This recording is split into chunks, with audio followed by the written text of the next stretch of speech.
علي حمدان، قالوا لي إن بقالك كتير هنا.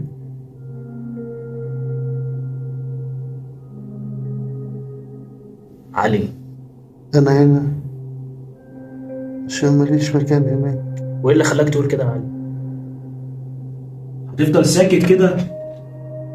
علي! اشمعنى إن أنا ساكت؟ أبقى أنا مش عايز أتكلم. طب إيه يا علي؟ مش عايز تخرج؟ الناس اللي بره مش عايز تشوفهم؟ ما برتاحش غير وأنا لوحدي. إيه اللي خلاك تقول كده؟ الموضوع كله إن أنا شفت سنين، شفت أيام، شفت ليالي. مش عايز تحكيها؟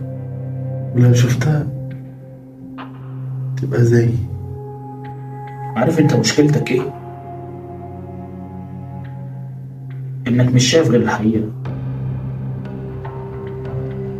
عشان كده انت مالكش مكان غير هنا.